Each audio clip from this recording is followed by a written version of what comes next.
Hello everyone, मैं हूं हीना और आप देख रहे हैं लीगल परसेप्शन।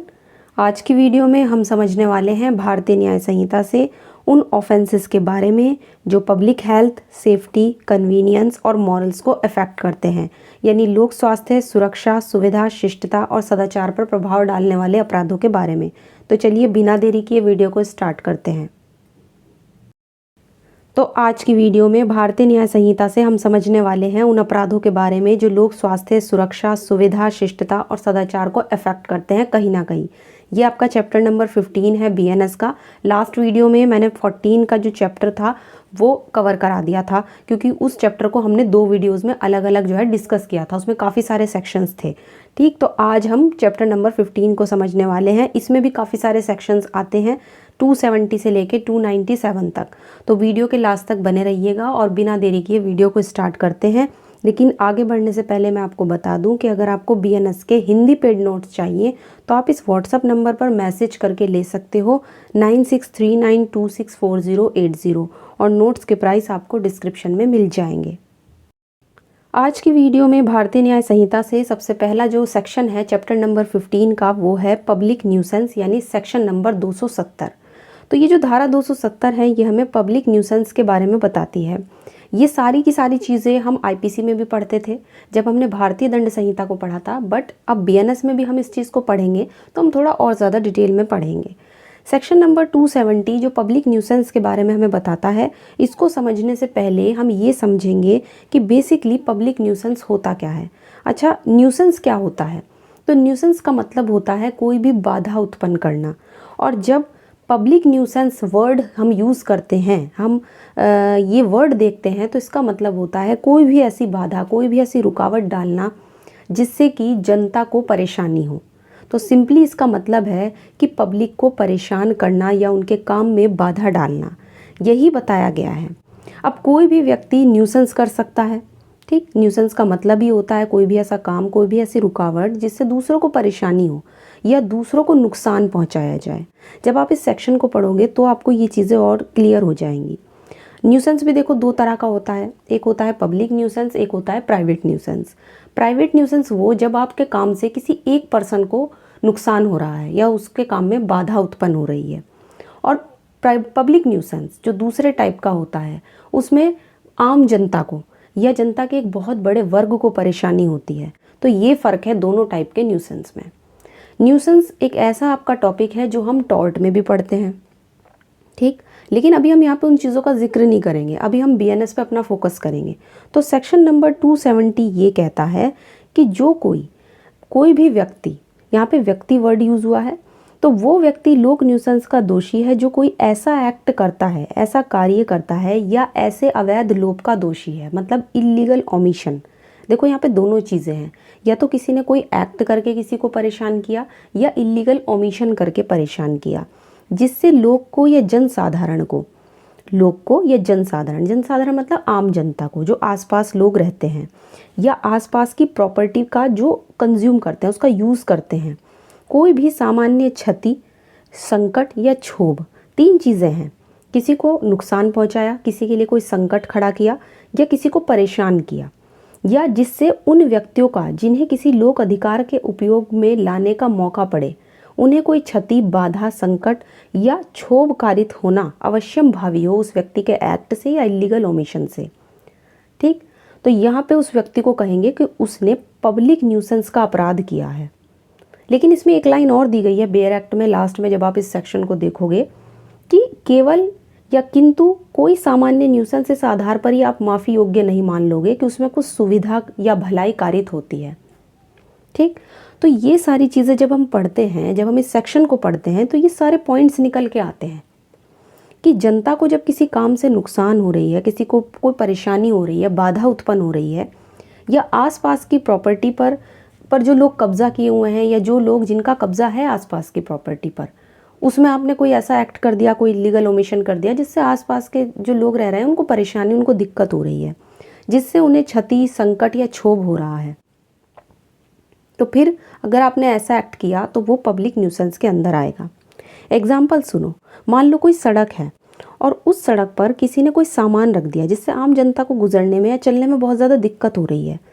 तो या तो कोई भी कार्य जिससे जनता को रुकावट हो रही है या कोई भी बाधा उत्पन्न हो रही है, तो उसे हम क्या कहेंगे, उसे हम पब्लिक न्यूसेंस कहेंगे। न्यूसेंस 2 टाइप का होता है, ये मैं आपको समझा चुकी।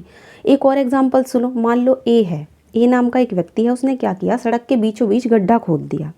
अब वो सड़क ऐसी सड़क है जिस पर सभी लोग गुजरते हैं, तो हर व्यक्ति वहाँ से गुजरने का, हर व्यक्ति को राइट तो है ना, हर व्यक्ति का अधिकार है कि उस सड़क पे से गुजरे, आने जाने का राइट है।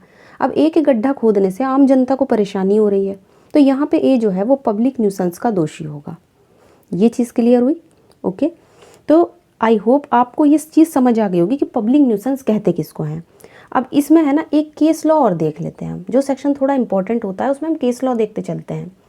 जतिंद्रनाथ मनिंद्रनाथ का केस है ये 1950 का। इस मामले में कोर्ट ने कहा कि पब्लिक न्यूसेंस करने के लिए आमतौर पर जो नुकसान है वो जनसाधारण को होना चाहिए, ना कि किसी विशिष्ट व्यक्ति को। मैंने बताया ना कि न्यूसेंस 2 टाइप के होते हैं, एक होता है प्राइवेट, एक होता है पब्लिक। प्राइवेट में तो आप किसी एक व्यक्ति को नुकसान पहुंचाते हो, उसके काम में बाधा उत्पन्न करते हो, और पब्लिक में ऐसा नहीं होता। पब्लिक में जनसाधारण को नुकसान पहुंचाया जाता है, जनता के एक बड़े वर्ग को।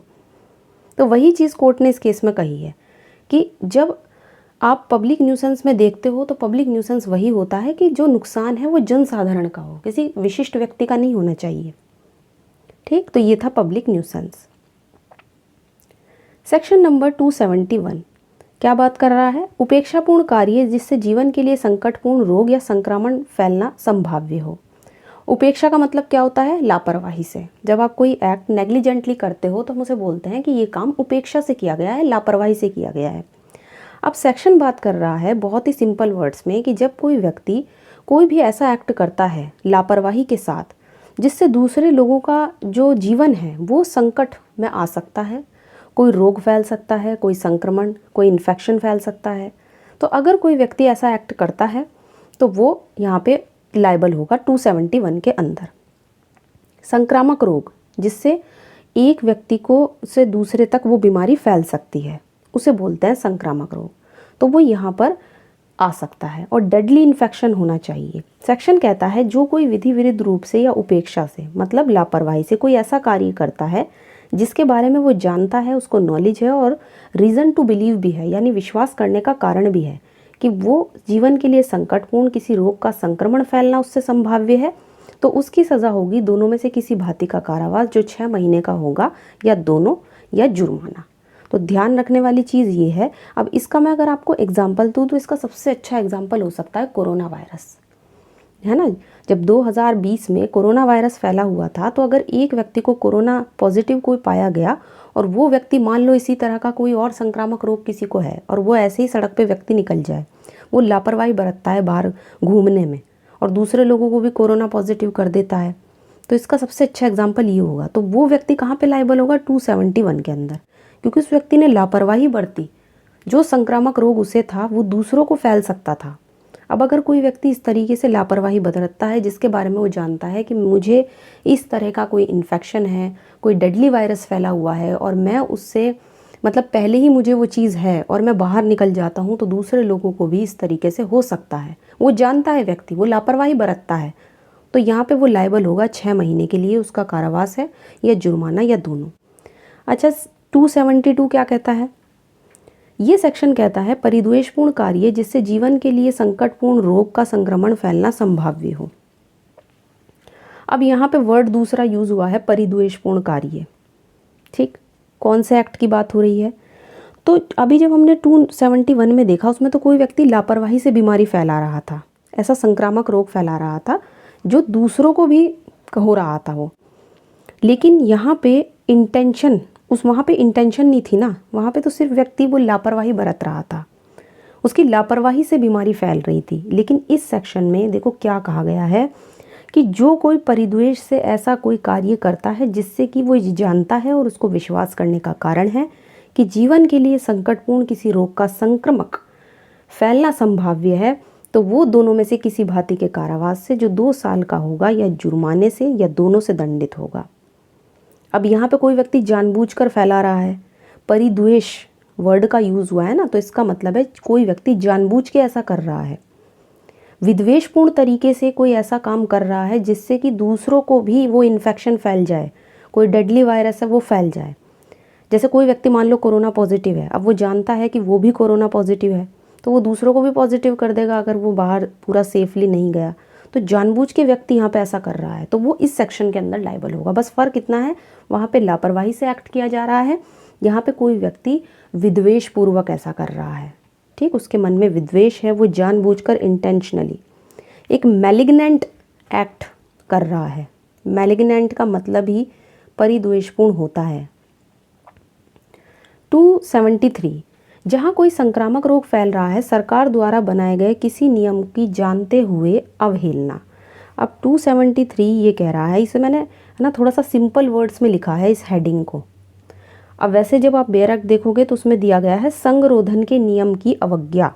संगरोधन, तो यहाँ पे इसका मतलब यही है कि सरकार ने कोई नियम बनाया किसी भी संक्रामक रोग के फैलने से रोकने के लिए, और कोई व्यक्ति उसको भंग कर रहा है, उसको नहीं मान रहा है, उस चीज़ को फॉलो नहीं कर रहा है।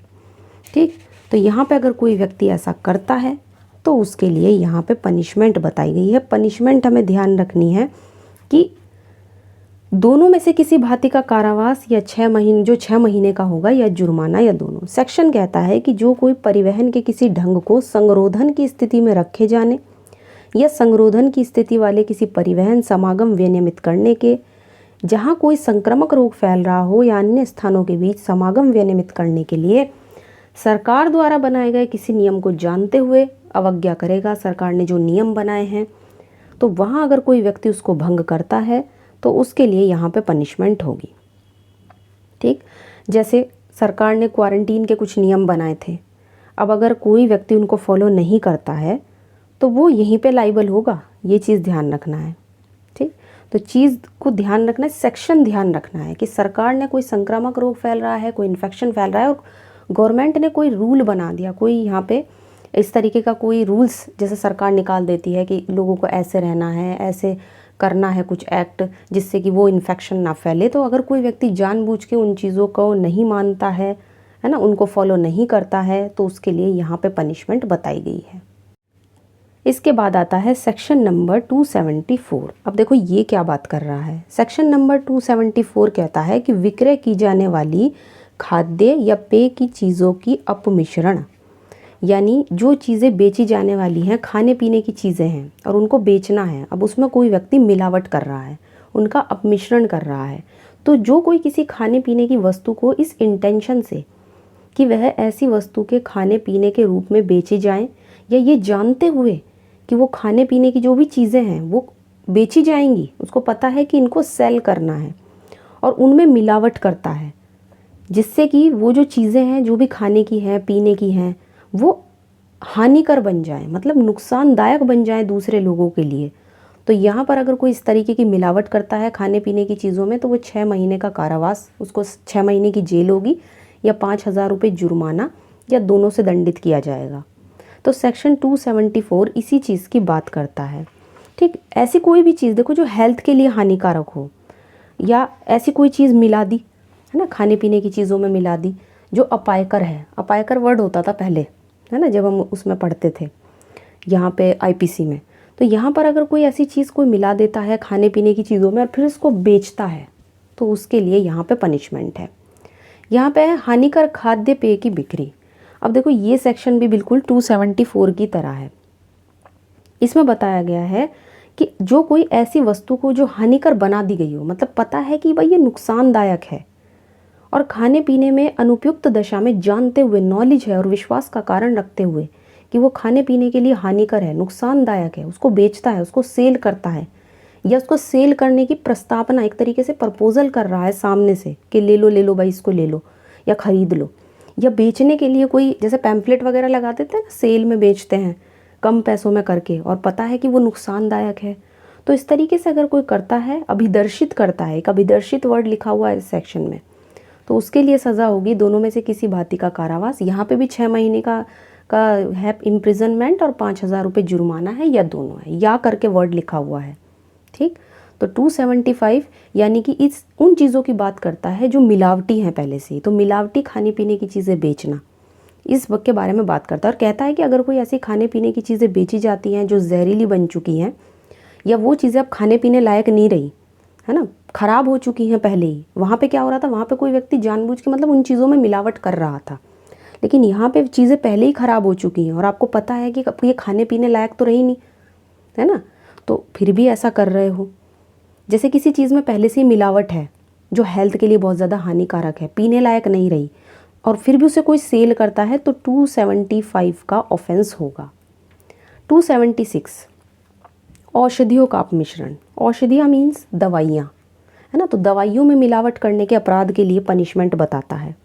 कहता है कि जो कोई किसी औषधि में अपमिश्रण इस आशय से, देखो इंटेंशन है सामने वाले की, इस आशय से कि संभाव्य जानते हुए कि किसी औषधीय प्रयोजन के लिए वो बेची जाएगी या उपयोग में लाई जाएगी, और मानो उसमें ऐसा कि उसमें कोई मिलावट ही ना हुई हो, इस तरीके से उसमें कुछ चीज़ें मिला देता है कि उसका इफ़ेक्ट कम हो जाए उस दवाई का, है ना, या वो नुकसानदायक हो जाए सामने वाले के लिए, तो वो दोनों में से किसी भांति के कारावास से जो 1 साल का होगा। 1 साल की यहाँ पे देखो सज़ा है, और कितना है जुर्माना, या 5,000 रुपये या दोनों।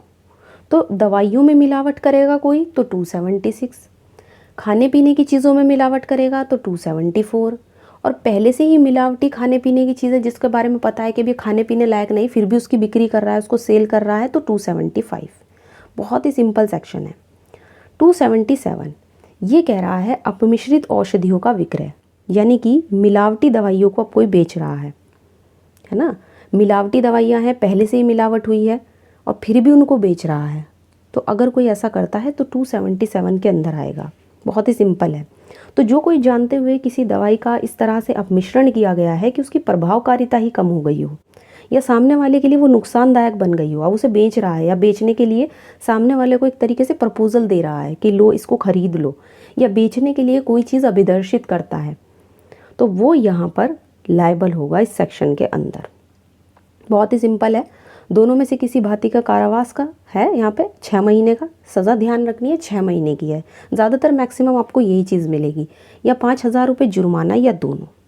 ठीक, तो किसी चीज़ में कोई चीज़ मिलावट थी, किसी दवाई में मिलावट थी, और मिलावट के बाद वो चीज़ क्या हुई, ख़राब हो गई। अब पता है कि भाई ये चीज़ तो ख़राब हो गई ना, अब ये इसको हमें सेल नहीं करना चाहिए, लेकिन फिर भी पर्सन क्या कर रहा है, वो उस चीज़ को सेल कर रहा है।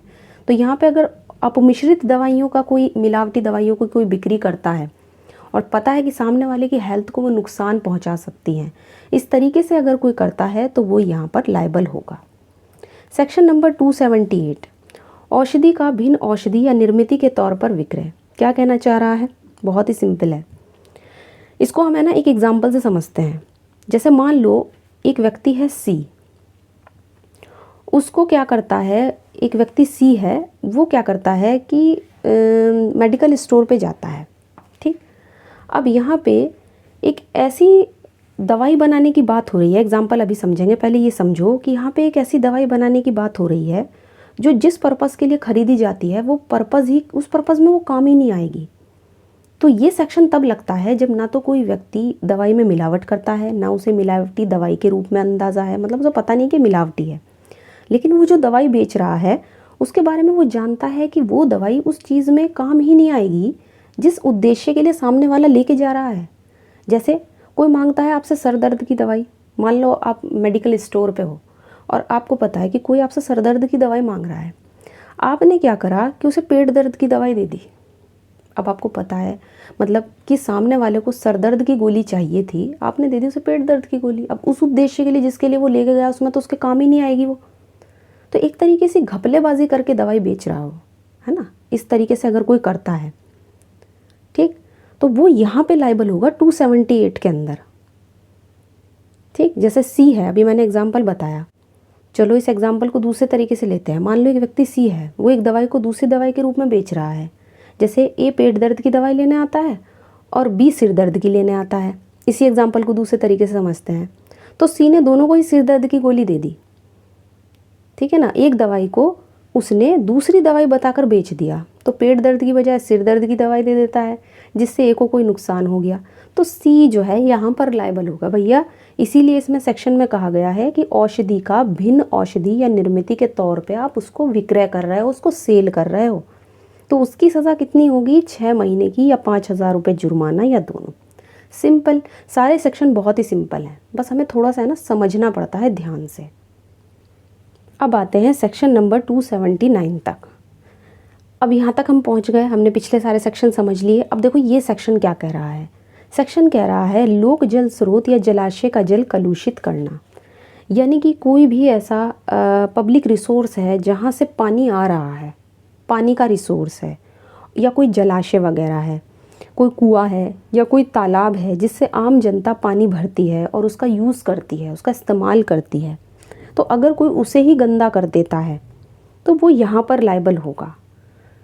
सेक्शन कहता है 279 कि जो कोई किसी लोक जल स्रोत या जलाशय के जल को जानबूझकर, स्वेच्छा वर्ड यूज़ हुआ है यहाँ पे, जब आप बेरक देखोगे, इस तरह से भ्रष्ट या गंदा करता है कि उस प्रयोजन के लिए जिसके लिए वो साधारण तौर पर उपयोग में आता है उसके लिए वो कम उपयोगी हो जाए।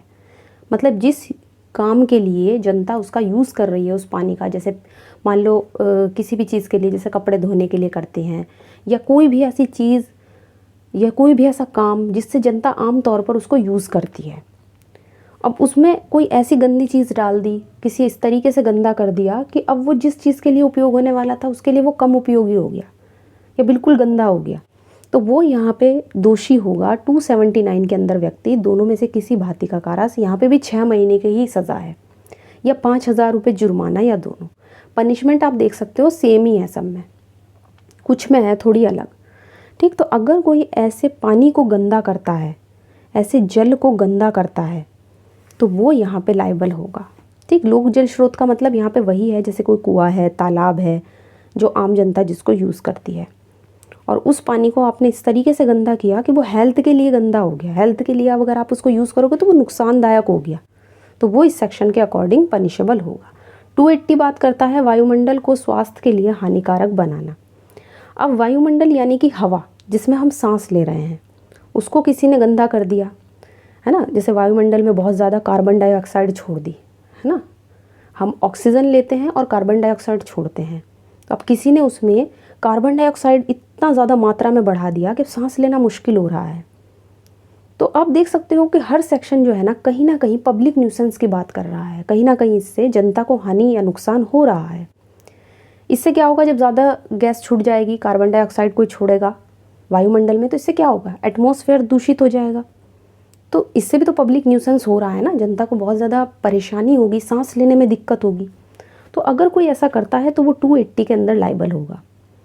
जो कोई किसी स्थान के वायुमंडल को स्वेच्छा, देखो इसमें भी एक स्वेच्छा वर्ड यूज़ हुआ है, इस तरह से दूषित करता है कि जनसाधारण के स्वास्थ्य के लिए, आम जनता की हेल्थ के लिए, या जो पड़ोस में लोग निवास करते हैं या कारोबार करते हैं, या कोई पब्लिक जगह है ना, जैसे पब्लिक सड़क हो गई, व्यक्ति चलते हैं आम तौर पे, वहाँ से आते जाते हैं, गुज़रते हैं, उनके लिए बहुत ज़्यादा, गुज़रने वाले लोगों के लिए भी वो हानिकारक हो जाए, नुकसानदायक हो जाए, तो अगर कोई इस तरीके से करेगा तो वो 1,000 रुपये के जुर्माने से दंडित होगा। यहाँ पे सिर्फ जुर्माना है, यहाँ पे इम्प्रिजनमेंट की बात नहीं हुई है। ठीक, इस चीज़ को ध्यान रखना है। तो 1,000 रुपये का जुर्माना उसके लिए बनाया गया है। 281 लोक मार्ग पर उतावलेपन से वाहन चलाना या हाँकना।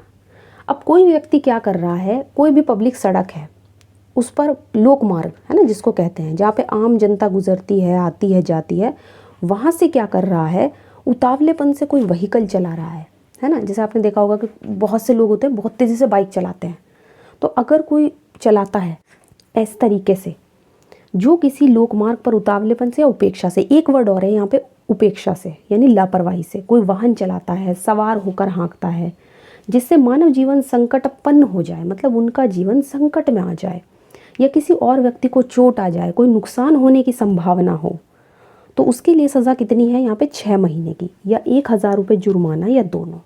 तो ध्यान रखना है सेक्शन किस चीज़ की बात कर रहा है। जब कोई व्यक्ति सड़क पर बहुत ही उतावलेपन से किसी व्हीकल को चलाता है, वाहन को चलाता है, या उसको हाँकता है, और वो इस तरीके से लापरवाही से चला रहा है कि सामने वाला जो व्यक्ति वहाँ से गुजर रहे हैं उनको चोट आ सकती है, या उनका जीवन संकट में आ सकता है, एक्सीडेंट होने की संभावना है, तो अगर इस तरीके से कोई करता है तो वो 281 के अंदर लायबल होगा। जैसे मान लो एक सड़क है जिससे आम लोग गुजरते हैं, और ए नाम का एक व्यक्ति उस सड़क पे बड़ी तेज़ी से कार चलाते हुए लाता है जिससे बी को चोट आ जाए, तो ए जो है इस सेक्शन के अंदर लायबल होगा। या मान लो कोई बहुत तेज़ी से बाइक लेके गुजर रहा है ना, जिससे संकट होने की संभावना है, तो वो यहाँ पर लाइबल होगा। सेक्शन नंबर 282, जलियान का उतावलेपन से चलाना। अब देखो जो बात 281 में हो रही थी वही बात 282 में हो रही है। यहाँ पे जलियान की बात हो रही है, वेसल की बात हो रही है, वहाँ पे किसी व्हीकल की बात हो रही थी। उसमें आपका कार हो गया, मोटर बाइक, वो सब, कोई भी वाहन। और यहाँ पे जलियान को अगर कोई उतावलेपन से चलाता है तो उसके लिए यहाँ पे लायबल होगा 6 महीने के लिए या 10,000 रुपये जुर्माना या दोनों। ठीक, सिंपल है। बस हमें ध्यान देने वाली बात ये है कि अभी ये देखना है कि अलग अलग सेक्शन अलग अलग बात कर रहे हैं, है ना। तो अगर इस तरीके से कोई चलाता है, जलियान को चलाता है, वेसल को चलाता है, तो वो यहाँ पर लाइबल होगा। बस दोनों ही सेक्शन में फ़र्क ये है कि वहाँ पे किसी वाहन की बात हो रही है, यहाँ पे जलियान की बात हो रही है। एक चीज़ ध्यान देने वाली और है, यहाँ पे भी उपेक्षा वर्ड का ही यूज़ हुआ है। लापरवाही से अगर कोई चलाता है, जैसे उस सेक्शन में हमने पढ़ा था, तो उतावलेपन से या उपेक्षा से अगर कोई इस तरीके से जलियान या वेसल को चलाता है जिससे दूसरे व्यक्ति को कोई चोट आ सकती है, उसे कोई नुकसान होगा या नुकसान होने की संभावना है, तो वो यहाँ पर लायबल होगा। जुर्माना ध्यान रखना है, यहाँ पे थोड़ा ज़्यादा फाइन दिया गया है, 10,000 रुपये का, या फिर दोनों भी कोर्ट लगा सकती है, जिसमें 6 महीने की सज़ा भी है। 283, भ्रामक प्रकाश चिन्ह या बोए का प्रदर्शन। अब देखो ये जो सेक्शन है थोड़ी अलग बात करता है। सेक्शन कहता है कि जो कोई किसी भ्रामक प्रकाश या चिन्ह बोए का प्रदर्शन इस इंटेंशन से या जानते हुए करता है कि जो चीज़ उसने प्रदर्शन किया है वो किसी नौ परिवाहक के रास्ते को ही, उस नौ परिवाहक मतलब जो जलियान चला रहा है उसके रास्ते को उसे भटका दे, तो अगर कोई ऐसा करता है तो वो 7 साल की सज़ा से उसको दंडित किया जाएगा और 10,000 रुपये का उस पर जुर्माना लगेगा। एग्जाम्पल सुनो, पानी में कोई भी चीज़ चलाना देखो बहुत ही मुश्किल होता है। सड़क पर चलाना पानी के कंपैरिजन में थोड़ा आसान होता है, ये तो सभी मानते हैं, क्योंकि पानी में स्पीड ब्रेकर वगैरह तो होते नहीं। तो पानी में चीज़ें चलाने के लिए कभी कभी क्या होता है, उनमें लाइट्स और सिग्नल्स का इस्तेमाल किया जाता है ताकि शिप और जो बोट्स होती हैं उनको, जो भी लोग चला रहे हैं, है ना, जो भी व्यक्ति उनको चला रहा है, चाहे कोई शिप चला रहा हो या बोट चला रहा हो, तो उनको ईजी हो जाए रास्ता देखने में, आराम से वो अपना रास्ता देख सके और आगे बढ़ सके। तो अगर मान लो कोई पर्सन इन लाइट्स के मार्क्स वगैरह जो लगाए जाते हैं, है ना, जिससे उन व्यक्ति को रास्ता देखने में थोड़ा आसान हो जाता है, उन मार्क्स को ही, उन चिन्हों को ही हटाता है, नुकसान पहुंचाता है, तो वो इस सेक्शन के अंदर लायबल होगा। या कोई झूठी लाइट दिखा दी, झूठा मार्क दिखा दिया, जिससे कि जो शिप व्यक्ति चला रहा है वो उस चीज़ से टकरा जाए, शिप टकरा जाए, तो वो यहाँ पे लायबल होगा इस सेक्शन के अंदर। सज़ा भी देखो ज़्यादा है, 7 साल की है और 10,000 रुपये जुर्माना है, और में है यहाँ पे फ़ाइन। ऐसा नहीं है कि या करके लिखा हुआ है, नहीं, थोड़े बड़ा यहाँ पे पनिशमेंट दिया गया है, ज़्यादा पनिशमेंट है, 7 साल की सज़ा है और 10,000 रुपये जुर्माना है। ठीक, इस चीज़ को ध्यान रखना है। सेक्शन 284, असुरक्षित अति भारी जलियान से भाड़े के लिए जलमार्ग से किसी व्यक्ति को ले जाना। अब देखो कोई शिप है जो पूरा लोड हुआ है, पूरी लोडिंग उस पर हुई है, और उस पर किसी व्यक्ति को बैठा लिया और कह दिया कि उसे भी कहीं और दूसरी जगह छोड़ दिया जाएगा जहाँ पे वो जाना चाहता है। अब इतने ज़्यादा अनसेफ शिप पर जो पहले से पूरा लोड है, अब आपने उस पर किसी और पर्सन को भी बिठा लिया जिससे उसकी जान को खतरा है, आपने कह दिया कि हम तुम्हें भी कहीं छोड़ देंगे। तो इस तरीके से अगर कोई करेगा तो यहाँ पे 6 महीने की सज़ा है या 5,000 रुपये जुर्माना या दोनों। सेक्शन कहता है कि जो कोई किसी व्यक्ति को किसी जलियान में जलमार्ग से जानते हुए और उपेक्षा पूर्वक भाड़े पर तब ले जाता है या ले जाने देता है जब वो जलियान ऐसी दशा में हो कि वो पूरा ज़्यादा लदा हुआ है, पूरा उस पर लोडिंग हुआ है और उस व्यक्ति का जीवन संकट में हो सकता है जिसे आप ले जा रहे हो उस पर लोड करके। तो अगर कोई इस तरीके से लापरवाही से इस तरीके का कोई एक्ट करता है तो वो यहाँ पे लायबल होगा 6 महीने का कारावास या 5,000 रुपये जुर्माना या दोनों। सेक्शन 285, लोकमार्ग या नौ परिवहन रास्ते में संकट या बाधा। अब कोई पब्लिक सड़क है या कोई ऐसी जगह है जहाँ पे नौ परिवहन मतलब जलियान वगैरह गुजरते हैं, कोई बोट गुजरती है, अब उस रास्ते में कोई व्यक्ति बाधा या संकट उत्पन्न कर रहा है ना। जैसे कोई व्यक्ति है सड़क पे, कोई भी ऐसी चीज़ करता है कि वो खतरनाक होती है या रुकावट डालती है, जैसे सड़क पे बड़ा सा गड्ढा खोद दिया, वहाँ पर कुछ साइन वगैरह लगे थे, साइन वगैरह लगाया नहीं, या साइन लगे तो उनको हटा दिया, इस तरीके से अगर कोई करता है। अब बड़ा गड्ढा उस जगह पे खुदा हुआ है, जनता को क्या पता, किसी व्यक्ति को क्या पता, वहाँ पे कोई साइन तो है नहीं, कोई आएगा और उसमें गिर जाएगा। तो इस तरीके से अगर कोई करता है तो वो इस सेक्शन के अंदर लाइबल होगा, ठीक है ना। तो यहाँ पे ध्यान रखने वाली चीज़ है कि अगर कोई इस तरीके से लोक मार्ग में या नौ परिवहन रास्ते में बाधा या संकट डालता है, कोई ऐसा एक्ट करके कि अपने कब्जे में की या दूसरे व्यक्ति के भार साधन में किसी सब प्रॉपर्टी की व्यवस्था करने का लोप करने के द्वारा किसी लोकमार्ग या नौ परिवहन के लोक पथ में किसी व्यक्ति को कोई संकट में डाल दिया, उसके रास्ते में बाधा उत्पन्न कर दी, तो यहाँ पे है 5,000 रुपये का जुर्माना। यहाँ पे भी देखो ओनली फाइन की बात हुई है, इम्प्रिजनमेंट की बात नहीं हुई है। तो अगर कोई इस तरीके से करता है तो वो यहाँ पे लाइबल होगा 285 के अंदर। सेक्शन नंबर 286, विषैले पदार्थ के संबंध में उपेक्षापूर्ण आचरण। विषैला पदार्थ यानी बहुत ही पॉइजनस है, कोई चीज़ है ना, जहरीली है, पॉइजनस सब्सटेंस है, और कोई व्यक्ति उसके बारे में लापरवाही से कंडक्ट करता है, लापरवाही से आचरण करता है। सेक्शन क्या कहता है कि जो कोई किसी विषैले पदार्थ से कोई एक्ट ऐसे उतावलेपन या उपेक्षा से करता है जिससे मानव जीवन संकट में आ जाए, या जिससे किसी व्यक्ति को कोई चोट या नुकसान होने की संभावना हो, या जिस व्यक्ति के कब्जे में कोई वो पॉइजनस सब्सटेंस है, वो विषैला पदार्थ है, उसकी व्यवस्था करने का, जिस विषैले पदार्थ से मनुष्य का जीवन संकट से बचाने के लिए पर्याप्त हो, जानते हुए और लापरवाही करते हुए वो ऐसा करता है, तो वो यहाँ पे 6 महीने के कारावास से या 5,000 रुपये जुर्माना या दोनों से दंडित होगा।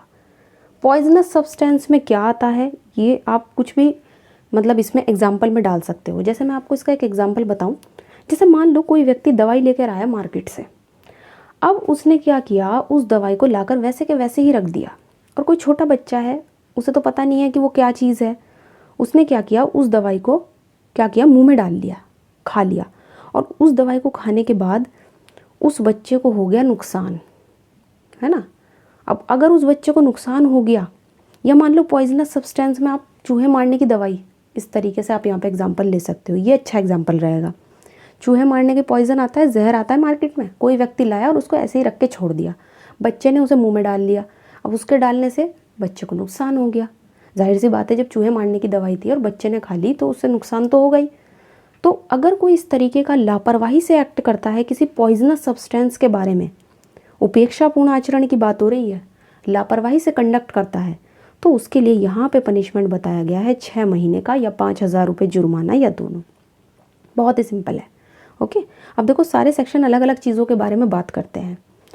नेक्स्ट कहता है 287, अग्नि या ज्वलनशील पदार्थ के संबंध में उपेक्षापूर्ण आचरण।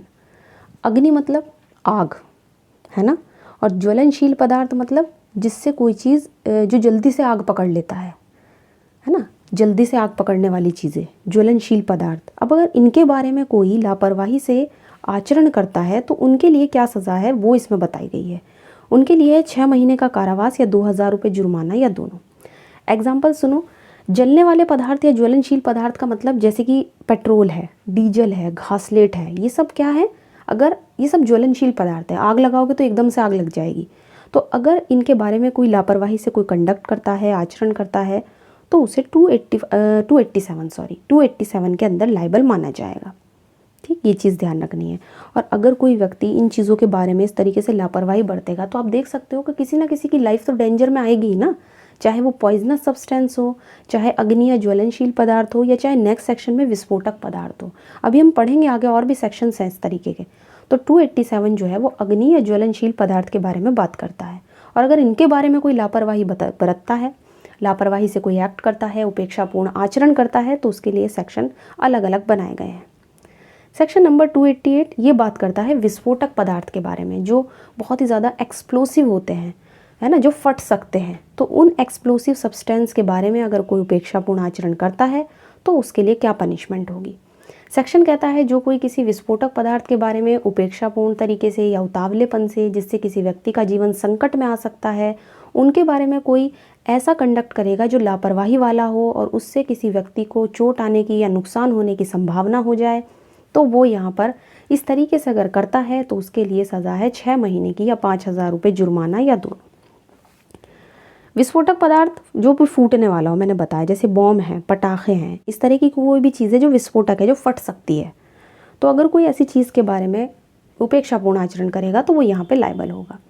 289 किसी मशीनरी के बारे में उपेक्षापूर्ण आचरण करना, मशीनरी वगैरह, जैसे मान लो कोई भी मशीनरी है तो उसके बारे में, ठीक, तो मशीनरी के बारे में अगर कोई उपेक्षापूर्ण आचरण करेगा तो वो यहाँ पे लायबल होगा, जिससे सामने वाले का जीवन संकट में आ सकता है ना, उपेक्षा कारित करता हो, या अपने कब्जे की अपने देखरेख के अधीन कोई मशीनरी थी, उसकी व्यवस्था करने का दायित्व उस व्यक्ति पर था कि उसको कैसे उसको अच्छे तरीके से रखना है, बट उसने ऐसा नहीं किया और उसके बारे में कोई जानबूझ के लापरवाही से वो लोप करता है, तो वो यहाँ पर लायबल होगा 6 महीने के कारावास से या 5,000 रुपये जुर्माना या दोनों। तो 289 इस चीज़ की बात करता है।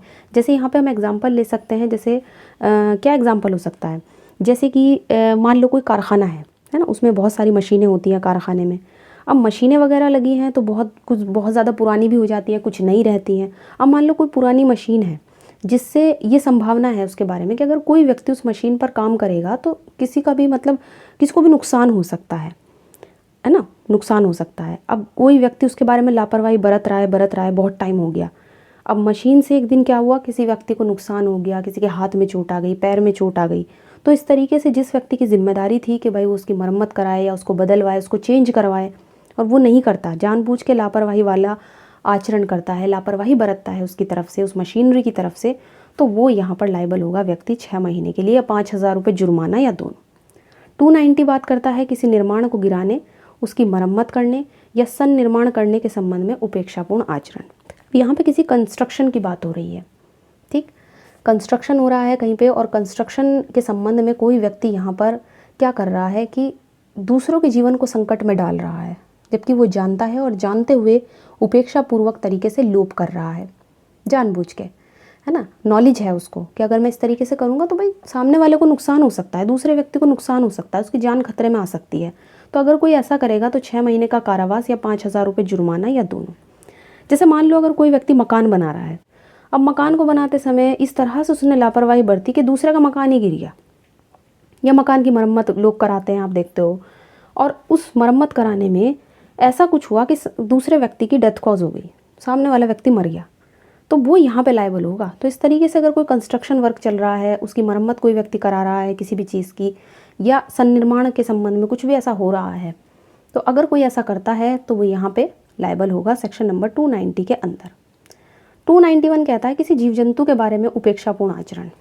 जीव जंतु कोई एनिमल वगैरह है, और एनिमल के बारे में कोई नेग्लिजेंटली यहाँ पे कंडक्ट कर रहा है ना, जिससे जीव जंतु से किसी व्यक्ति का जीवन संकट में आ सकता है, या किसी को सामने वाले को गंभीर चोट आ सकती है ना, घोर उपेक्षा, और व्यक्ति जानता है, उसने जानबूझ के लापरवाही बरती है ना, उसको पता है कि ये जो जानवर है, ये जो एनिमल है, ये जो जीव जंतु है, इससे किसी को नुकसान हो सकता है, तो फिर भी वो इस तरीके का लापरवाही वाला कंडक्ट करता है। जैसे मान लो किसी की गाय है, या किसी के पास कोई भैंस है, घोड़ा है ना, हॉर्स वगैरह है, और उसको पता है कि भाई ये अगर मैंने इसको खुला छोड़ दिया ना तो इस सामने वाले को नुकसान पहुंचाएगा ही पहुंचाएगा। अब व्यक्ति क्या करता है, उसको खुला छोड़ देता है और उसने मार दिया किसी को, उस एनिमल ने, तो इसके बाद भी अगर वो व्यक्ति उसको खुला छोड़ दे, इस बात को जानते हुए कि ये बहुत ही खतरनाक है, किसी की जान भी ले सकता है अगर मैंने खुला छोड़ दिया, तो अगर इस तरीके का कोई उपेक्षापूर्ण आचरण करता है तो वो यहाँ पे 6 महीने के कारावास से या 5,000 रुपये के जुर्माने से या दोनों से दंडित होगा। 292, अब देखो ये जो 292 है ना, ये पब्लिक न्यूसेंस का पनिशमेंट बताता है। अभी जो हमने 270 में पब्लिक न्यूसेंस पढ़ा, आपने देखा होगा कि वहाँ पे इसकी पनिशमेंट नहीं दी गई है, पनिशमेंट आगे कहाँ है, 292 में, ठीक है ना। तो 292 जो है वो यहाँ पे पनिशमेंट बताता है पब्लिक न्यूसेंस की। कितना पनिशमेंट है पहले ये समझो। सेक्शन कहता है कि अन्यथा उपबंधित मामलों में लोक न्यूसेंस के लिए दंड, जब हम पढ़ते हैं बेर एक्ट में, तो जो कोई किसी मामले में लोक न्यूसेंस करता है जो इस संहिता द्वारा अन्यथा दंडनीय नहीं है, मतलब जितने अभी भी हमने पढ़े ना पब्लिक न्यूसेंस, एक तो पब्लिक न्यूसेंस पढ़ा 270 में, उसके बाद जो भी हमने सारे के सारे सेक्शन पढ़े वो सब न्यूसेंस के ही तो थे। हमने देखा ना कि कहीं ना कहीं न्यूसेंस हो रहा है, तो उन मामलों में जो दंड दिया गया है वो तो ठीक है, बट उनसे अलग अगर कहीं पे कोई पब्लिक न्यूसेंस होता है और उसके लिए इस संहिता में मतलब बीएनएस में कोई पनिशमेंट नहीं दी गई है, तो फिर वो व्यक्ति 1,000 रुपये के जुर्माने से दंडित होगा। यहाँ पे ये चीज़ क्लियर कर दी गई है। अन्यथा उपबंधित वर्ड यहाँ पे लिखा हुआ है कि अन्यथा अनुपबंधित मामलों में, जो मतलब बीएनएस में नहीं दिए गए हैं, जिन पब्लिक न्यूसेंस के बारे में बीएनएस में दंड नहीं है, तो उनके लिए है ये 292।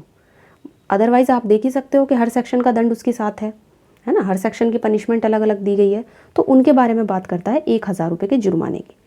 293 न्यूसेंस बंद करने के व्यादेश के बाद भी उसे चालू रखना, दोहराना। अब न्यूसेंस बंद करने के लिए इंजंक्शन आ चुका है कोर्ट से, कोई पब्लिक ऑफिसर है, उन्होंने कोई ऑर्डर पारित किया है कि भाई न्यूसेंस बंद करो। और अब हाँ मान लो कोई व्यक्ति सड़क पर लगातार रुकावटें डाल रहा है, पत्थर वगैरह इकट्ठे कर रहा है और जनता को नुकसान हो रहा है, और कोर्ट से आ गया ऑर्डर कि भाई उसे हटाओ, अब फिर भी व्यक्ति नहीं हटा रहा है, लगातार कर रहा है, न्यूसेंस कर रहा है, उसको चालू रख रहा है, उसको बार बार दोहरा रहा है, तो उसके लिए यहाँ पे पनिशमेंट होगी कितनी, सादा कारावास जो 6 महीने का होगा, या 5,000 रुपये जुर्माना, या दोनों। तो पब्लिक ऑफिसर ने न्यूसेंस को दोहराने से रोकने के लिए ऑर्डर दे दिया, इंजंक्शन दे दिया, और उसके बाद भी कोई व्यक्ति बार बार उसकी पुनरावृत्ति करता है, मतलब उसको दोहराता है, उसको चालू रखता है, तो वो यहाँ पे लायबल होगा। बहुत ही सिंपल बात करता है सेक्शन। और न्यूसेंस बंद करने के व्यादेश के बाद भी अगर कोई उसको बार बार दोहरा रहा है, उसको चालू रख रहा है ऑर्डर के बाद भी, तो वो यहाँ पे लायबल माना जाएगा। सेक्शन नंबर 294, अश्लील पुस्तकों की विक्रय, यानी कोई भी ऐसी बुक है जो बहुत ही ज़्यादा अश्लील है ना, ऑब्स्कीन है, और फिर ऐसी बुक्स वगैरह का कोई व्यक्ति सेल करता है, तो उसके बारे में क्या पनिशमेंट होगी ये बताता है सेक्शन नंबर 294। अब देखो ये जो सेक्शन नंबर 294 है ये इम्पॉर्टेंट है, क्योंकि बहुत ही बड़ा सेक्शन दे रखा है, और सेक्शन को जब हम पढ़ते हैं ना तो इसमें अलग अलग चीज़ें दी गई हैं जिस पर हमें गौर करना चाहिए। ठीक, गौर करने वाली बात ये है, सेक्शन कहता है कि कोई भी बुक, किसी भी पुस्तिका, कागज़, कोई पेपर है, कोई लेख है, कोई रेखा चित्र है, रंग चित्र है, रूपण है, कोई आकृति वगैरह है, या कोई अन्य चीज़ है जिसमें इलेक्ट्रॉनिक रूप को समझा जाएगा, मतलब इलेक्ट्रॉनिकली तरीके से भी अगर कोई करता है, जो चीज़ है ना, चाहे वो बुक हो, है ना, ध्यान देने वाली देखो, चाहे वो बुक हो, कोई पैम्फलेट हो, कोई पेपर हो, राइटिंग हो, कोई ड्राइंग हो, पेंटिंग हो, रिप्रेजेंटेशन हो, फिगर हो, या कोई भी अदर ऑब्जेक्ट हो, जिसको जो चाहे इलेक्ट्रॉनिकली फॉर्म में ही क्यों ना हो, देखो लिखा है ना कि इलेक्ट्रॉनिक रूप को, जिसमें इलेक्ट्रॉनिकली रूप भी आता है, तो अगर कोई उन सब चीज़ों को जो कामोद्दीप्त हो, है ना, या कामुक व्यक्तियों के लिए रुचिकर हो, या जो व्यक्तियों को दुराचारी या भ्रष्ट बनाती है, तो वो यहाँ पर अश्लील चीज़ों के अंदर आएगी। ठीक, जिसके द्वारा उनमें जो भी विषय है अगर कोई व्यक्ति पढ़ेगा, देखेगा, सुनेगा, सभी सुसंगत परिस्थितियों को ध्यान में रखते हुए इन सब चीज़ों की पॉसिबिलिटी है, तो अगर कोई इस तरीके से करेगा, इसकी पनिशमेंट अभी हम नहीं पढ़ रहे हैं, हम सिर्फ ये चीज़ें देख रहे हैं कि इस सेक्शन में किन किन चीज़ों को रोक लगाई गई है। कोई भी ऐसी बुक, ये जब आप बेरक देखोगे ना तो उसमें बहुत सारी चीज़ें हैं, बुक भी है, पैम्फलेट भी है, पेपर है, राइटिंग है, ड्राइंग है, पेंटिंग है ना, रिप्रेजेंटेशन है, चाहे वो इलेक्ट्रॉनिकली रूप में क्यों ना हो, या चाहे कोई वो अदर ऑब्जेक्ट क्यों ना हो, तो यहाँ पे बताया गया है।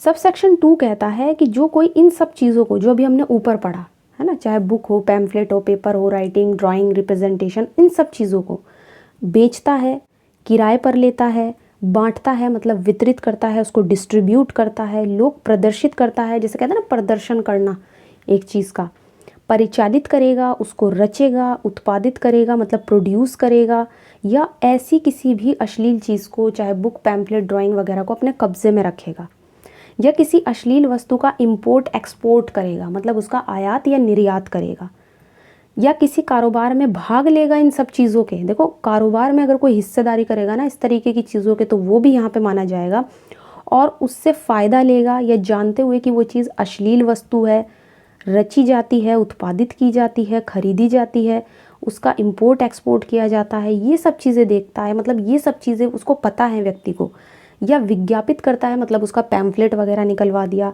कि कोई व्यक्ति इस कार्य में लगा हुआ है, या ऐसे कार्यों को करने का प्रस्ताव करेगा। ठीक है ना, ये सब सेक्शन 2 का क्लॉज नंबर 2 है जो हम नीचे पढ़ रहे हैं। ठीक, ये अलग अलग क्लॉजेस दिए गए हैं इसमें, ये क्लॉज नंबर डी हो गया, ये ई हो गया आपका। तो अगर कोई ऐसा करता है तो उसकी पनिशमेंट देखो कितनी होगी। अगर वो पहली बार पकड़ा जाता है तो 2 साल का कारावास और 5,000 रुपये जुर्माना, और अगर दोबारा पकड़ा जाता है तो 5 साल की सज़ा और 10,000 रुपये जुर्माना। तो अगर कोई इन सब चीज़ों को, मैंने पढ़ा ना कितनी सारी चीज़ें दी गई हैं, किराए पर देना, उत्पादित करना, इंपोर्ट एक्सपोर्ट करना, या कुछ भी ऐसी चीज़, कोई भी ऐसा एक्ट जो अभी हमने ऊपर पढ़ा अलग अलग क्लॉजेज में करता है, और पहली बार प्रथम दोष सिद्धि पर जब फर्स्ट टाइम कन्विक्ट होता है तो उसके लिए है 2 साल की सज़ा और 5,000 रुपये जुर्माना। और दोबारा से कन्विक्ट होता है, एक बार पकड़ा गया फिर भी नहीं मान रहा, दोबारा उस अपराध को कर रहा है, तो दोबारा पकड़े जाने पे 5 साल की सज़ा और 10,000 रुपये जुर्माना। लेकिन इसके कुछ एक्सेप्शन हैं जब ये सेक्शन नहीं आपका अप्लाई होगा। एक्सेप्शन है कि जब कोई व्यक्ति इन चीज़ों का पब्लिकेशन पब्लिक इंटरेस्ट के लिए करता है या साइंस, लिटरेचर, आर्ट या कोई एजुकेशन संबंधी पर्पज़ के लिए करता है तो वो यहाँ पे लाइबल नहीं होगा। और सेकंड है गुड फेथ में धार्मिक प्रयोजन के लिए अगर उस चीज़ को यूज़ किया जा रहा है, रिलीजियस पर्पज़ के लिए यूज़ हो रहा है, तो वो भी यहाँ पे उन चीज़ों को यहाँ पे एक्सेप्शन में डाला गया है। ओके, तो 2 चीज़ें ध्यान रखनी है, एक तो पब्लिक इंटरेस्ट है या साइंस, लिटरेचर, आर्ट या विद्या संबंधी मतलब एजुकेशन पर्पज़ के लिए, और नेक्स्ट है गुड फेथ में किसी धार्मिक प्रयोजन के लिए उपयोग। जब आप देखोगे तो एक्सेप्शन बहुत बड़े करके दिए हुए हैं बेर एक्ट में, आप चाहो तो वहाँ से पढ़ लेना, कुछ ऐसा इसमें डिफ़िकल्ट चीज़ नहीं है। ओके, तो यहाँ पे हमने एक्सेप्शन समझे, इसकी पनिशमेंट समझी, बहुत ही सिंपल सेक्शन है। नेक्स्ट आता है सेक्शन नंबर 295। अब कोई बच्चा है, शिशु हैं, उनको आप अश्लील वस्तुएं, अश्लील चीज़ें बेच रहे हो, उसका सेल कर रहे हो, तो उसके लिए क्या पनिशमेंट है। तो जो कोई किसी शिशु को कोई भी अश्लील वस्तु जो 294 में अभी हमने पढ़ी, चाहे वो बुक है, कोई पैम्फलेट है, कोई रिप्रेजेंटेशन है, मतलब कोई भी चीज़ जो अभी हमने 294 में पढ़ी, उस बच्चे को बेचता है, उसको किराए पर देता है, उसको डिस्ट्रीब्यूट करता है, उसको प्रदर्शित करता है ना, ऐसा करने का उसको प्रपोज़ल देता है या उस बात की कोशिश भी करता है, तो अगर वो पहली बार पकड़ा गया तो 3 साल की सज़ा और 2,000 रुपये जुर्माना, और अगर सेकंड टाइम कन्विक्ट हुआ, दोबारा उसने वही अपराध किया, तो 7 साल की सज़ा और 5,000 रुपये जुर्माना। ओके, अच्छा, अश्लील वस्तु में आपका कोई भी ऑब्स्कीन चीज़ आ जाती है ना, जो भी ऐसी ऑब्स्कीन चीज़ अगर बच्चे को कोई बेचता है तो, क्योंकि देखो बच्चों पे है ना इन चीज़ों का गलत असर पड़ता है। अगर बच्चों को हम इस तरीके की चीज़ डिस्ट्रीब्यूट करते हैं, उनको किराए पे देते हैं, मतलब कुछ भी ऐसा करते हैं जो भी सेक्शन 294 में दिया गया है, तो वो यहाँ पर लाइबल होगा। अच्छा, जब हम आईपीसी पढ़ते थे तो ये सेक्शन 293 होता था, है ना, जिसमें 20 साल तक की एज बताई गई थी बच्चे की। लेकिन अब बीएनएस में इसमें कोई एज लिमिट तो वैसे बताई नहीं गई है, लेकिन ये एज जो है वो 18 ईयर्स कर दी गई है, क्योंकि बीएनएस में चाइल्ड की जब हम डेफिनेशन देखते हैं तो जहाँ भी चाइल्ड लिखा हुआ है वहाँ पे उसका मतलब 18 ईयर्स होगा। तो ये चीज़ ध्यान रखनी है कि अगर कोई ऐसा करता है तो। यहाँ पे एक बहुत ही फेमस केस है हिकलिन वाला केस, है ना, हिकलिन वाला केस जो है बहुत ही फेमस है इस सेक्शन के लिहाज से। हिकलिन वाला जो केस है वो काफ़ी फेमस है, और इस केस में कोर्ट ने कहा था कि अश्लीलता किसे कहोगे आप, यानी अश्लीलता की परिभाषा में क्या आएगा। तो कोर्ट ने कहा कि जो भी चीज़ अश्लील है उसे हम अश्लील तभी कहेंगे जब वो इस नेचर की है, जब वो उन व्यक्तियों के मन में भी अनैतिक यानी इमोरल और भ्रष्ट यानी कि गंदे विचारों को उत्पन्न कर देता है, जिनके हाथ में भी वो पड़ जाए। यानी अगर मान लो कोई ऑब्जेक्ट, कोई भी चीज़ ऐसी है कि अगर वो किसी भी व्यक्ति के हाथ में आ जाए तो उसका नेचर ही ऐसा है कि वो सामने वाले के मन में अनैतिक और भ्रष्ट यानी गंदे विचारों को डाल दे, तो वो आप उसको कहोगे कि ये जो ऑब्जेक्ट है ये ऑब्स्कीन है, यानी ये अश्लील है। तो यहाँ पर हिकलिन का मामला इसलिए भी थोड़ा इम्पॉर्टेंट माना जाता है क्योंकि ये हम आईपीसी में भी देखो पढ़ते थे और ये हम बीएनएस में भी पढ़ रहे हैं, क्योंकि ये केस जो है वो सीधा आपका जो अश्लीलता की डेफिनेशन है वो क्या है, कोर्ट ने इस केस में बताई थी, उसी चीज़ से डील करता है। इसलिए हमें थोड़ा सा इस केस को ध्यान रखना है। और कभी कभी एग्जाम में सीधा ये केस पूछ लिया जाता है अगर आप कोई ऑब्जेक्टिव टाइप पेपर देने जा रहे हो, तो इसलिए इस केस को थोड़ा सा ध्यान रखना है। नेक्स्ट आता है सेक्शन नंबर 296, अश्लील कार्य और गाने। अब ये क्या बता रहा है, ये ऑब्स्कीन एक्ट्स और सॉन्ग को मना कर रहा है। क्या कह रहा है सेक्शन कह रहा है कि जो कोई मतलब कोई भी व्यक्ति किसी पब्लिक प्लेस में अश्लील कार्य, मतलब कोई भी पब्लिक प्लेस है, कोई भी ऐसी जगह है जहाँ पे आम जनता का गुजरना होता है, आना जाना होता है, वहाँ पे कोई ऑब्स्कीन एक्ट करता है, कोई भी गंदा एक्ट करता है, अश्लील कार्य करता है, या किसी भी पब्लिक प्लेस में या उसके आसपास कोई अश्लील गाने, पवांडे या वर्ड्स गाएगा या सुनाएगा जिससे दूसरों को क्षोभ होता है, दूसरों को परेशानी होती है, तो अगर कोई इस तरीके का एक्ट करता है तो वो यहाँ पे पनिशेबल होगा 3 महीने के कारावास से, जो दोनों में से किसी भी तरीके का हो सकता है, या जुर्माना, या दोनों से दंडित होगा।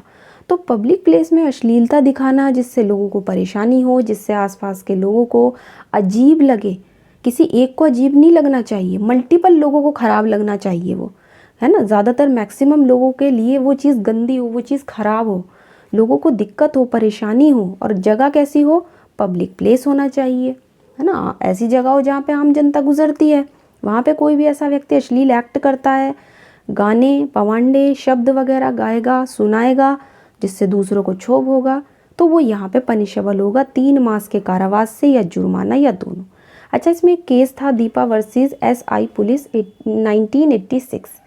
केस में कोर्ट ने कहा था कि जो दर्शक कैबरे डांस देख रहे थे वो शिकायत कर सकते हैं कि प्रदर्शन की अश्लीलता ने उन्हें क्षोभ हुआ है।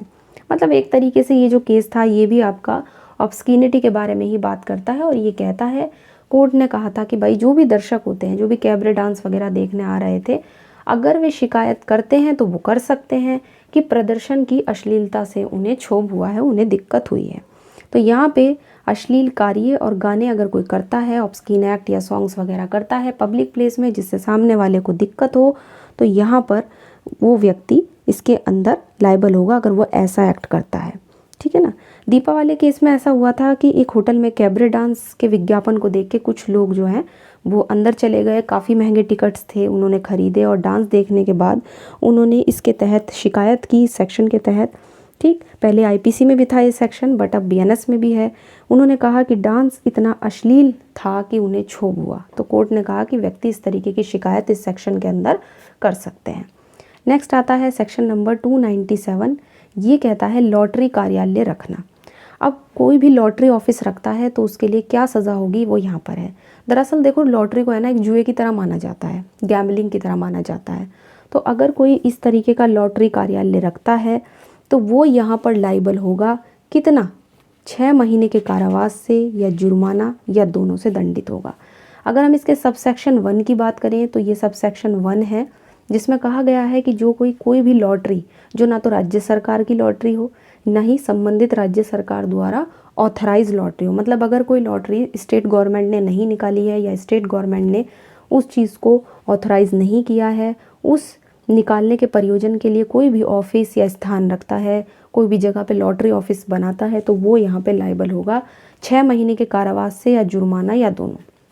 सबसेक्शन 2 ये कहता है कि लॉटरी में किसी टिकट संख्यांक आकृति को निकालने से संबंधित किसी घटना पर किसी व्यक्ति के फायदे के लिए किसी राशि को देने या किसी बात को करने का कोई प्रस्ताव अगर प्रकाशित करेगा, यानी अगर कोई लॉटरी के लिए कोई विज्ञापन निकालता है, उसकी ऐड वगैरह करता है, तो उसकी पनिशमेंट होगी यहाँ पे 5,000 रुपये जुर्माने की। यहाँ पे ओनली फाइन दिया गया है, यहाँ पे इम्प्रिजनमेंट नहीं है। बट सबसेक्शन 1 जब हम पढ़ते हैं, जो कोई लॉटरी ऑफिस वगैरह रखता है तो उसके लिए 6 महीने की सज़ा है या जुर्माना है या दोनों है। तो सेक्शन हमें मना करता है लॉटरी ऑफिस रखने के लिए जब तक वो स्टेट गवर्नमेंट के द्वारा ना तो वो स्टेट की लॉटरी हो, ना ही स्टेट गवर्नमेंट के द्वारा वो ऑथराइज हो। तो तब तक अगर कोई ऐसा नहीं है, अगर ऐसी कोई सिचुएशन नहीं है, अदरवाइज़ उसके बाद भी कोई व्यक्ति लॉटरी ऑफिस रखता है तो वो यहाँ पे पनिशेबल होगा। ठीक, तो सिंपल ये जो सेक्शन है 297 इसी चीज़ की बात करता है। और सबसेक्शन 2 उसके विज्ञापन वगैरह निकालने से मना करता है, ऐड वगैरह करने से मना करता है। इसके लिए ओनली यहाँ पर फाइन दिया गया है। तो ये जो हमारा चैप्टर था, चैप्टर नंबर 15, ये आपका कंप्लीट हो गया है। ये हमें बता रहा था लोक स्वास्थ्य, क्षेम और सुविधा वगैरह पर शिष्टाचार के खिलाफ जो भी अपराध होते हैं उनके बारे में। जो सेक्शन था, जितने भी सेक्शंस थे, चाहे वो 297 हो या ऊपर के कितने भी सेक्शन हो, कहीं ना कहीं आप देख सकते हो कि कहीं ना कहीं पब्लिक न्यूसेंस से डील कर रहे हैं। ठीक है ना। हमने सबकी पनिशमेंट देखी, हमने एक एक सेक्शन अच्छे से समझा। तो आई होप आज की वीडियो आपको अच्छी लगी होगी। वीडियो अगर अच्छी लगी तो इसको लाइक कीजिए, शेयर कीजिए, और अगर चैनल पे नए हैं तो इसको सब्सक्राइब कर लीजिए। इसके अलावा आप हमें टेलीग्राम पे भी ज्वाइन कर सकते हो। तो आज की वीडियो में इतना ही, मिलते हैं नेक्स्ट वीडियो में BNS के नेक्स्ट चैप्टर के साथ।